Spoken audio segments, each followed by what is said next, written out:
اسلام کی نظر میں کیا صحیح ہے، کیا غلط ہے، یعنی کیا برائیاں ہیں جو سماج میں برائیاں ہیں؟ عام طور پہ ہوتا یہ ہے ناظرین کہ جو برائیاں ہم دیکھتے ہیں سماجی طور پر، برائی جو ہوتی ہے یا پھر جو ایسی برائی ہے جس کے لیے منع کیا گیا ہے، وہ برائی نہ صرف سماجی طور پر ہمیں کمزور کرتی ہے بلکہ روحانی طور پر بھی ہمیں کمزور کرتی ہے، اور گناہ تو ہے ہی، بری بات تو ہے ہی، صحت پر بھی اس کا اثر پڑتا ہے۔ جو خاص برائیاں ہیں، اگر ہم جھوٹ کی بات کریں، نشے کی بات کریں، عیاری ہے، مکاری ہے، بے ایمانی ہے، سود کا لینا ہے، حرام چیزوں کا استعمال ہے، ان تمام تر چیزوں کا جو مضر اثر ہے وہ ہماری صحت پر بھی پڑتا ہے، روحانی طور پر بھی پڑتا ہے، اور سماجی طور پر بھی ہمیں اچھی نگاہ سے نہیں دیکھا جا سکتا۔ تمام برائیوں کا ہماری صحت پر کیا برا اثر پڑتا ہے اور کیا تعلق ہے ہماری صحت پر؟ دیکھیے، ہمیں یہ دیکھنے کے لیے کہ ہمارے صحت پر کیا اس کے مضر اثرات پڑتے ہیں، ہمیں یہ دیکھنا پڑے گا کہ ہماری جو رہنمائی صحت کے لیے بھی اور روحانی صحت کے لیے بھی قرآن کر رہا ہے تو وہ کیا کہہ رہا ہے۔ جی تو سورہ زلزال آپ پڑھیں گے، 90 ہماری جو صورت ہے 99 ہے، 7 اور 8 آیت پڑھیں گے تو اللہ تعالیٰ کہہ رہے ہیں، پہلے اس کا ترجمہ یہ ہوا کرتا تھا کہ کوئی ذرہ برابر بھی یا کوئی رائے کے دانے برابر بھی کوئی گڈ ڈیڈ کرے گا یا جی بیڈ ڈیڈ کرے گا تو اس کو اس کا مزہ چکھایا جائے گا۔ مطلب یہ دیکھیے کہے گیا قرآن شریف میں، اور ساتھ ساتھ پھر ایک بات اور ہے، کل میں نے بتایا تھا سورہ بقرہ کی جو 216 آیت ہے کہ انسان جو ہے یہ نہیں جان پاتا کہ کیا گڈ ہے اور کیا بیڈ ہے، جس کو وہ گڈ سمجھ کے استعمال کر رہا ہے کبھی کبھی وہ اللہ کی نظر میں، یعنی کہ ریئلی یہ کہنا چاہیے ان ریئلٹی وہ بیڈ ہوتا ہے۔ بہت سے ایسا کام کرتے ہیں جو اللہ کی نظر میں پسندیدہ نہیں ہے، لیکن پھر بھی ہم ان کو خوش آئند ہو کے کرتے ہیں، اور بلکہ بعض دفعہ تو ہم یہ سوچتے ہیں ثواب کے کام ہے، تو یہ ایک بہت غلط بات ہے۔ اور ساتھ ساتھ جو اس میں ایک اور ہمیں دیکھنا پڑے گا کہ سورہ جو ہے 42 کی جو آیت ہے 33، اس میں پڑھیں گے واٹ ایور مسفیون بفالس، مطلب جو آپ بھی برا کام کرتے ہیں it is your own doing, یہ آپ کے اپنے کرے ہوئے، آپ کے اپنے کرموں کا پھل ہوتا ہے۔ جی یعنی کہ اگر ہم بیمار ہوتے ہیں، ہمیں ایک دم پریشانی آتی ہے، ہم ایک دم بلڈ پریشر ہوتا ہے، ایک دم ہمیں پلپیٹیشن ہوتا ہے، تو دیکھیے گا کب ہوتا ہے جب نیچر سے ہٹ جاتے ہیں۔ بے شک۔ جب دیکھیے ہم تھوڑا تھوڑا جھوٹ بولنے کی کوشش کرتے ہیں تو بلڈ پریشر کی طرف چلے جاتے ہیں۔ تو یہ ہمارا شیوا ہر ایک مطلب یہ کامن بن گیا، کبھی صحیح سوچتے ہی نہیں کہ جو بات میں مان لو تھا میں آپ سے یہ بات کر رہا ہوں، یا راہ نجات کے ناظرین سے یہ بات کر رہا ہوں، تو ناظرین کو بعد میں پہنچ رہی ہے یہ بات، صحیح پہلے یہ بات جو ہے آپ کے سسٹم میں جا رہی ہے، صحیح اور وہ سسٹم جو ہے آپ کا، وہ سسٹم پھر دوبارہ اس کو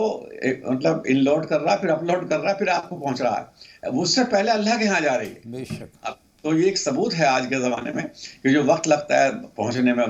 بات کا، پہلے وہ اللہ سن کے جسٹیفائی کرتا ہے، اس کے بعد میں پھر آپ کی یہ پروسیس میں آتی ہے، جو آج کل کا پروسیس چل رہا ہے، چاہے وہ لیپ ٹاپ کا ہو، ٹی وی کا ہو، کہیں کا بھی ہو۔ تو دیکھیے یہ کتنی بڑی بات کی اللہ نے کہ اگر ہم ان چیزوں سے بچیں گے جو قرآن میں صاف کہا گیا ہے تو انشاءاللہ، اور پھر اللہ تعالیٰ خود کہہ رہے ہیں اس میں بار بار کہ جو لوگ جو مطلب غلطی کرتے ہیں، تو وہ غلطی جو کرتے ہیں تو وہ غلطی میں بہت سی غلطیاں تو اللہ معاف کر دیتا ہے، یہ نہیں صحیح کہ فوراً ہی بلڈ پریشر کر دیتا ہے آپ کو۔ جی سینکڑوں بار ہم ایسا کرتے ہیں جب ہم دیکھتا ہے اللہ تعالیٰ کہ ہم جھوٹ بول رہے ہیں، ہم لوگوں کو ڈسیو کر رہے ہیں، ہم لوگوں سے صرف کہنا چاہیے ڈپلیکیسی کی باتیں کرتے ہیں، وہ باتیں نہیں کرتے جو ہمارے دل میں ہے، جو سچائی ہے، تو یقیناً پھر جو ہے آہستہ آہستہ آہستہ آہستہ وہی جو ہماری ڈیڈس ہیں، یعنی کہ جی جو گڈ ڈیڈس اور بیڈ ڈیڈس ہیں، جی تو وہ جو چیز ہے بیماری میں بدل جاتے ہیں۔ دیکھیے، غلطی اگر ہوتی ہے، انسان غلطی کا پتلا ہے، اگر جانے انجانے میں کوئی غلطی ہو جاتی ہے، کوئی برائی کی بات ہو جاتی ہے اور اس پر ہم نادم ہو جاتے ہیں اور سچے دل سے نادم ہو جاتے ہیں تو اللہ بھی معاف فرما دیتے ہیں، اور ہمیں سماجی طور پر بھی معاف کر دیا جاتا ہے، اور کہیں نہ کہیں جو ہمارا ضمیر ہے وہ بھی ہمیں معاف کر دیتا ہے۔ ہم یہ بات جانتے ہیں کہ سب سے پہلے اگر کوئی برائی کرتے ہیں تو ہمارا ضمیر ہمیں بتاتا ہے کہ آپ برے راستے پر گامزن ہیں، اگر ہم اچھا کام کر رہے ہیں تو ضمیر ہی ہمارا ستائش کرتا ہے کہ آپ اچھے کام کر رہے ہیں۔ تو سب سے پہلے تو جو پہلا جج ہے وہ آپ کا ضمیر ہوتا ہے۔ اب برائی کی بات چل رہی ہے ڈاکٹر صاحب، اور اس سے صحت کو جوڑ کر ہم دیکھ رہے ہیں تو نشہ ایک بہت بڑی برائی ہے، اسلام نے نشے کو حرام قرار دیا گیا ہے، اسلام میں جو ہے نشے کو حرام قرار دیا گیا ہے، تو محض اس لیے نہیں کہ وہ نشہ ہے اور نشے میں آپ اپنے ہوش کھو بیٹھتے ہیں، بلکہ یہ ہے کہ سماجی طور پر بھی وہ آپ کو توڑتا ہے، جسمانی طور پر بھی آپ کو وہ کھوکھلا کر دیتا ہے، معاشی طور پر بھی آپ کو وہ برباد کر دیتا ہے، تو کئی سارے پہلو ہیں اس کے۔ صحت پر کیا اس کا مضر اثر پڑتا ہے؟ جی،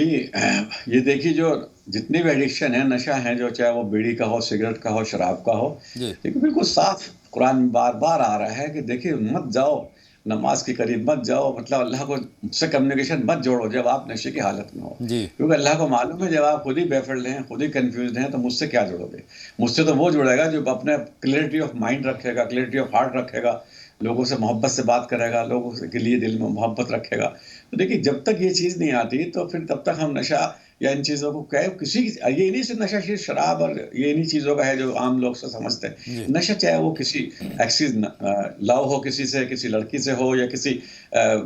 خاص فرقے سے ہو، کسی خاص بزرگ سے ہو جائے، اللہ کے علاوہ محبت ہمیں ضرورت سے زیادہ ہے، دولت کا بھی تو نشہ ہو کسی جاتا سے ہے۔ دولت کا نشہ ہو جائے، ہمیں میوزک کا نشہ ہو جائے، ہمیں یا کچھ بھی دنیا بھی بہت آج کل ایک ایک سی چیز چل رہی ہے، یہ بھی جی ایڈکشن ہے جو ہم فلمیں دیکھتے ہیں اور یہ ہر وقت موبائل رکھتے ہیں، جی تو کسی بھی چیز کا نشہ ہو جائے تو وہ جو ہے خدا سے دوری کرتا ہے۔ بے شک اور جو وہ یعنی کہ ہوتا کیا ہے اصل میں، آدمی سوچتا ہے کہ میں ہوں، وہ خود پرستی میں جیتا ہے وہ، اور خدا پرستی اس میں اس لیے نہیں آتی، وہ خدا کو دیکھ نہیں پاتا اور اپنے آپ کو دیکھتا ہے، وہ دنیا کو دیکھتا ہے تو اپنے میں ڈوبا رہتا ہے۔ یعنی کہ ہم جب نشہ کرتے ہیں تو سمجھ لیے ہم خود پرستش کرتے ہیں اپنی، یعنی کہ خود کو ہی سمجھتے ہیں کہ ہم خدا ہیں، اور بھلے ہی ہم نہ کہیں، اعلان نہ کریں، لیکن ہماری خواہشات جو ہیں وہ ہمارا خدا بن جاتی ہیں۔ صحیح قرآن بھی کہہ رہا ہے کہ تم نے اپنے خواہشات کو اپنا خدا بنا لیا ہے۔ اور پھر بار بار جو ابھی میں نے سورہ شورہ کی بات بتائی کہ دیکھیے اللہ تعالیٰ بہت سے گناہ تمہارے ایسے معاف کر دیتا ہے، لیکن بار بار آپ ریپیٹیڈلی کرتے رہتے ہیں تو پھر اللہ تعالیٰ آپ کو اس بیماری میں مبتلا، مثال کے طور پر آپ کو پیرالائسس ہو جائے گا، آپ کو کہنا چاہیے کوئی لیور کا ہو گیا، آپ کے کڈنی کا فنکشن خراب ہو گیا، کیونکہ آپ نے کسی کا مان لو آپ کو حق تھا، آپ نے اس کو، انجان آدمی تھا، اسے معلوم نہیں، آپ نے وہ حق مار لیا تو آپ کو 10-5 لاکھ روپے ڈاکٹروں کو دینے پڑیں گے۔ تو کوئی بھی کرم ہوتا ہے، کوئی بھی ڈیڈ ہوتی ہے، کوئی بھی بیماری ہوتی ہے، جی تو وہ ہماری جو تعلق ہوتا ہے اس کے ڈیڈ سے ہی ہوتا ہے۔ گڈ ڈیڈس کریں گے، گڈ ڈیڈس کیا ہے ایکچولی میں بتانا چاہوں گا اپنا ناظرین کو، گڈ ڈیڈس وہ ہیں جو ابدی زندگی میں کام آئیں، یعنی کہ جو اٹرنل لائف ہے ہماری، انفینائٹ لائف ہے، ڈے آف جی ججمنٹ کے دن سے شروع ہوگی وہ، تو جو وہاں کام آئے گا وہ گڈ ڈیڈ ہے۔ یہ نہیں کہ دنیا والے تعریف کر رہے ہیں، ہم نے دعوت کر دی، بہت بڑی ولیمہ کر دیا ہم نے، ہمیں لڑکی کو بہت سارے شہر والوں کو سونے کے انگوٹھے پہنا دی، سارے براتیوں کے کارڈ دے دی، یہ گڈ ڈیڈ نہیں ہے۔ گڈ ڈیڈ وہ ہیں جو آپ کے ابدی زندگی کو کامیاب کرتے ہوں۔ ڈاکٹر صاحب ایک بڑی اہم بات یہ ہے کہ جن کاموں سے ہمیں روکا گیا ہے یا جن کاموں کو کرنے کی ترغیب ہمیں دی جاتی ہے، تلقین ہمیں کی جاتی ہے، بار بار کہا جاتا ہے کہ اچھے کام کرو، چاہے وہ سچ بولنا ہو، چاہے اچھے اخلاق کی بات ہو، چاہے کسی کی مدد کی بات ہو، چیریٹی کی بات ہو، تو ان کے پیچھے کوئی نہ کوئی اچھائی پوشیدہ ہوتی ہے، اور جن کاموں سے ہمیں روکنے کی کوشش کی جاتی ہے، بار بار کہا جاتا ہے، حرام قرار دے دیا گیا ہے ہمارے لیے ان کاموں کو کرنا،